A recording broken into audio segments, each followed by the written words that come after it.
Hello guys. हम सब Shakespeare के PYQ करेंगे। What a piece of work is, हमारा जो पहला क्वेश्चन है उसमें दिया हुआ है, एक लाइन दी हुई है, what a piece of work is man, कि आदमी क्या काम करता है। ये एक लाइन दी हुई है। ये लाइन ली गई है हमारे हेमलेट, शेक्सपियर का जो प्ले है हेमलेट, उसमें से ली गई है।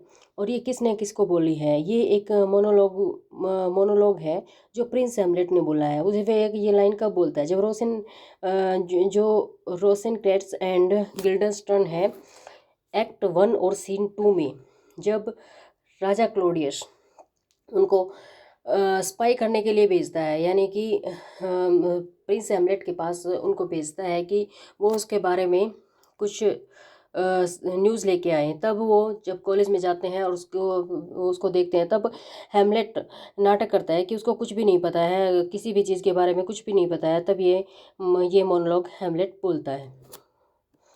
तो इम्पोर्टेंट लाइन है, what a piece of work man.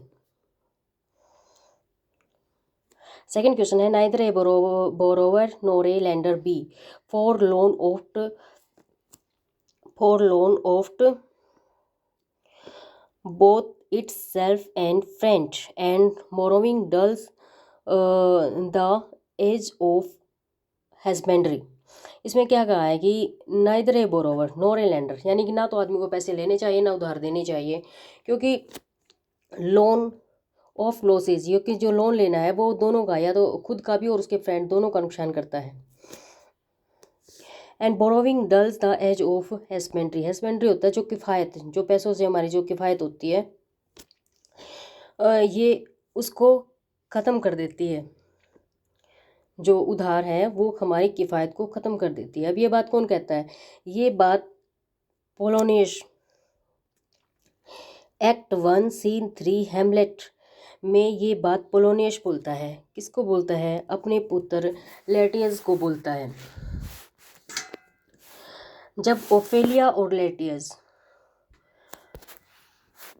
Denmark को छोड़कर फ्रांस जा रहे होते हैं, तब वो वेट कर रहे होते हैं हार्बर के ऊपर अपने पिता का। जब उसके पिता उनको क्या करने आते हैं, उनको विदा करने आते हैं, तब उसके पिता ये बात बोलते हैं कि उसके अपने बेटे को समझाते हुए बोलते हैं कि neither a borrower nor a lender B.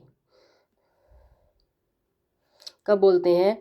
Polonius, जो किसका बेटा है, लेटियस, जो पोलोनियस का बेटा है, पोलोनियस अपने बेटे लेटियस को ये बात तक बोलते हैं जब वो डेनमार्क को छोड़कर फ्रांस जा रहा होता है अपनी स्टडी के लिए।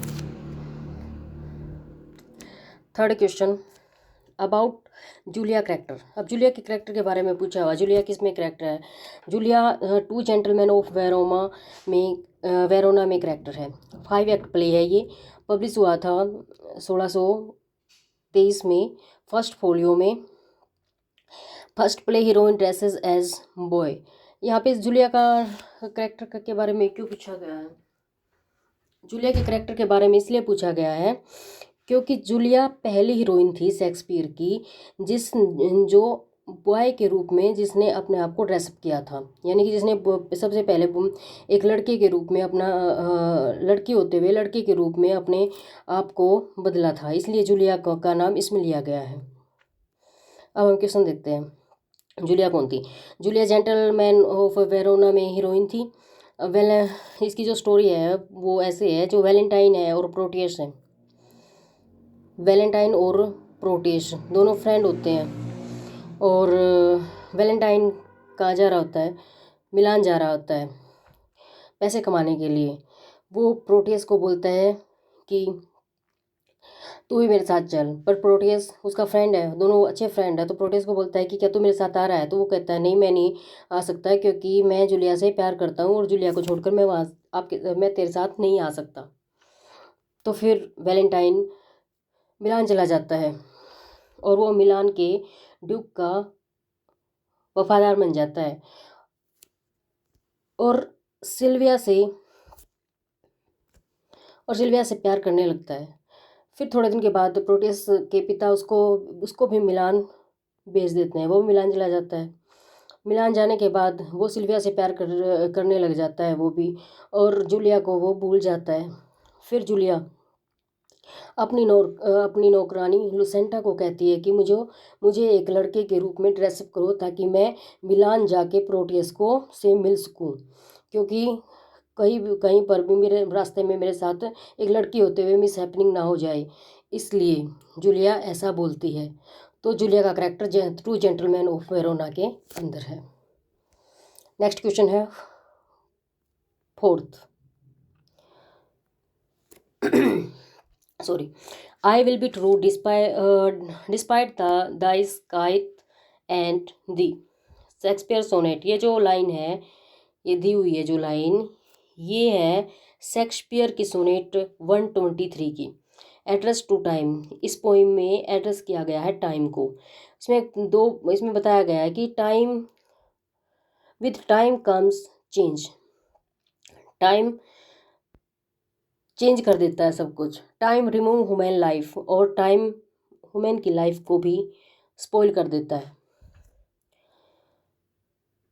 इसमें ये दिखाया गया है कि चाहे टाइम कैसा भी आए, लवर कहता है कि मैं तुमसे प्यार करता ही रहूँगा, चाहे लाइफ ठीक रहे या चाहे लाइफ का नाश हो जाए, टाइम कुछ भी करे, लेकिन मैं तुम्हें प्यार करता हूँ और करता ही रहूँगा। हम फिफ्थ क्वेश्चन में आ चुके हैं। पुअर योरिक इन हेमलेट। अब योरिक के बारे में पूछा जाता है कि योरिक कौन है हेमलेट में। योरिक हेमलेट के अंदर एक जेस्टर है। जेस्टर जो हंसी मजाक करने वाला होता है, उसी को बोलते हैं, जेस्टर है योरिक। और ये कौन है? ये चाइल्डहुड फ्रेंड है हेमलेट का।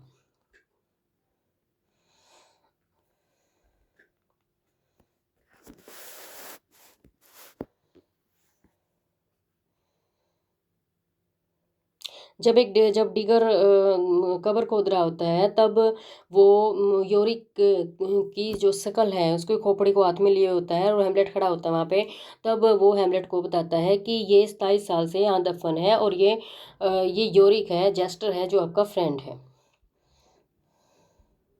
Six question.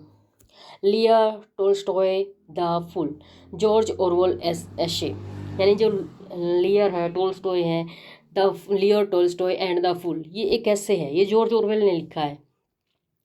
किसने लिखा है? जॉर्ज ऑरवेल ने लिखा है। Inspired by essay on Shakespeare, Leo Tolstoy ने शेक्सपियर का एक ऐसे लिखा था, ऐसे ऑन शेक्सपियर लिखा है, जिसको पोलेमिक मैगजीन में पब्लिश करवाया गया था। इसमें अटैक किया है ऑन शेक्सपियर इन पर्टिकुलर, यानी कि किंग लियर के ऊपर। जो शेक्सपियर का जो नॉवल है किंग लियर, उसके ऊपर इसमें में पर्टिकुलरली उसको अटैक किया गया है। यानी जॉर्ज ऑरवेल ने लियर टोल्स्टॉय द फुल, ये एक ऐसे लिखा है। किसके ऊपर लिखा है? शेक्सपियर के ऊपर लिखा है। किसके ऐसे को से प्रेरणा लेके लिखा है? लियो टोल्स्टॉय के ऐसे ऑन शेक्सपियर, क्योंकि लियो टोल्स्टॉय ने भी शेक्सपियर के जो नॉवल हैं उनकी स्टडी की है, जो और ट्रेजिक स्टडी की है, और उसके बारे में उसको क्रिटिसाइज़ किया है, और उसी से प्रेरणा लेके जॉर्ज ऑरवेल ने किंग लियर को पर्टिकुलरली अटैक किया है इस ऐसे में, लियर टोल्स्टॉय और द फूल।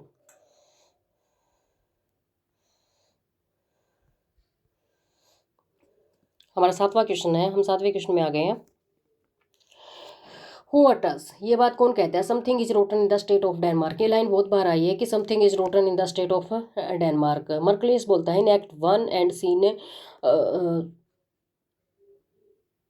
फोर्थ सीन में बोलता है। मर्कलियस एंड होरेशियो आपस में डिबेट कर रहे होते हैं, तो अब ये बात बोलते हैं कि समथिंग की कुछ पक रहा है स्टेट ऑफ डेनमार्क।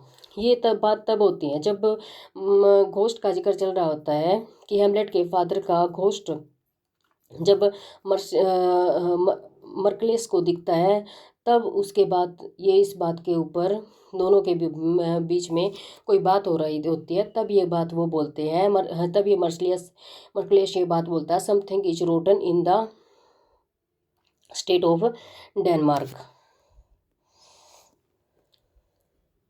हमारा एट्थ क्वेश्चन आ गया है। एट्थ क्वेश्चन में character of Shakespeare's. Book of criticism, characters of Shakespeare's, ये क्रिटिसिज्म की बुक है, 1817 में ये विल्सन हेजलिक ने लिखी थी। 9th क्वेश्चन में आ गए हैं, trivial and positively bad, Leo Tolstoy on Shakespeare and drama 1906।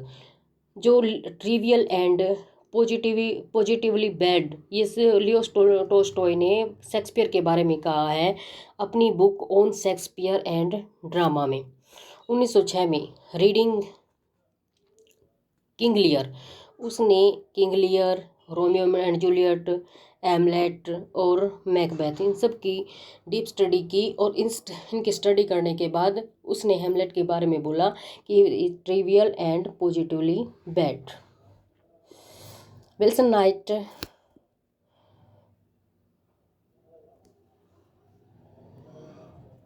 हम आ गए 10th क्वेश्चन में, Wilson night the wheel of fire. Wilson night का जो व्हील ऑफ फायर है 1949 में आया था, कलेक्शन ऑफ एसे है ऑन शेक्सपियर प्लेज। ये कलेक्शन ऑफ एसे है शेक्सपियर का। मिथिक कंटेंट, मिथिक कंटेंट क्या होता है? मिथिक कंटेंट होता है जो पौराणिक कहानियाँ होती हैं। तो विल्सन नाइट ने द व्हील ऑन फायर जो 1949 में लिखा था, उसमें कलेक्शन ऑफ ऐसे शेक्सपियर के जो प्लेज हैं उनका जो पौराणिक कहानियाँ हैं वो इस अपने ऐसे के अंदर डाली हुई हैं। तो आपको क्या याद रखना है, विल्सन नाइट ने क्या लिखा है द व्हील ऑन फायर 1949 में।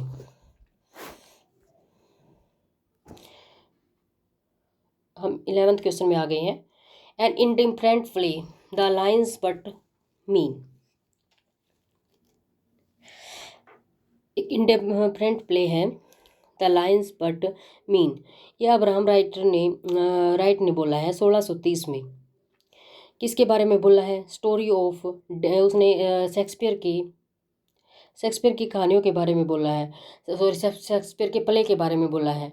The story of death and intrigue, इसमें अब्राहम राइट ये कहना चाहते हैं कि जो स्टोरी है डेनिस कोर्ट में जो डेथ और इंट्रिग्यू की जो स्टोरियां हैं वो पहले भी किसी वो डेनिस कोर्ट के लिए नई नहीं है। हेमलेट ने अपना जो भी सोर्सेज लिए हैं वो दूसरों की के प्ले से लिए हैं और तब अपने आप प्ले लिखा है। यह कहना चाहता है कि शेक्सपियर के अब्राहम राइट इस लाइन से यही कहना चाहता है कि शेक्सपियर ने अपने दिमाग से कुछ नहीं लिखा है, बल्कि उसने जो भी लिखा है वो सब उसने अदर सोर्सेज से उठा के अपने नोवेल, अपने प्ले में लिखा है। और उसके प्ले में जो भी स्टोरी दिखाई गई है डेथ और इंट्रीग्यू की, तो वो डेनिस कोर्ट में नई नहीं है, वो पहले भी डेनिस कोर्ट में ऐसी स्टोरी लिखी जा चुकी है। हम आ गए 12th क्वेश्चन में, AC Bradley Shakespeare tragedy. AC Bradley की जो शेक्सपियर की ट्रेजेडी है कंसिस्ट ऑफ 10 लेक्चर।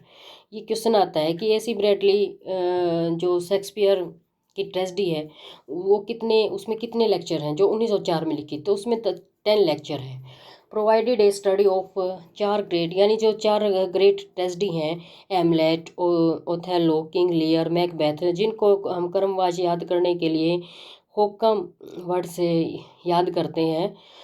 होकम जैसे हेमलेट, होसे ओथेलो, किंग लियर और मैसे मैकबेथ, यानी ये जो चारों ट्रेजेडी हैं, AC ब्रैडली ने शेक्सपियर ट्रेजेडी में 10 लेक्चर में अपना जो एसे लिखा है 1904 में, उसमें इनका वर्णन किया, उसने इनकी स्टडी दी हुई है, इनका वर्णन किया हुआ है इन 4 ट्रेजेडी का। हम 13 क्वेश्चन में आ गए जो कि हमारा लास्ट क्वेश्चन है। द फॉरेस्ट ऑफ आर्डन के बारे में पूछा गया कि फॉरेस्ट ऑफ आर्डन क्या है। फॉरेस्ट ऑफ आर्डन ये साइट दिखाई हुई है एज यू लाइक इट में, 1599 में लिखा गया था एज यू लाइक इट, उसके अंदर फॉरेस्ट ऑफ आर्डन दिखाया है, एक जगह दिखाई है। 1623 में ये फर्स्ट फोलियो में पब्लिश हुआ था एज यू लाइक इट। जो ये फर्स्ट ऑफ आर्डन है इसको कंट्री साइड दिखाया गया, यानी कि जो ग्रामीण माहौल दिखाया गया है इसमें, और करप्शन से फ्री दिखाया गया है। जबकि जो यहाँ का ड्यूक है उसकी जो कोर्ट है उसको फुल ऑफ करप्शन दिखाया गया है। तो एक कंट्रास्ट दिखाया गया है फॉरेस्ट ऑफ आर्डन में। आपको याद रखना है कि फॉरेस्ट ऑफ आर्डन जो है वो किस में है, एज यू लाइक इट में। So thank you students, video देखने के लिए धन्यवाद।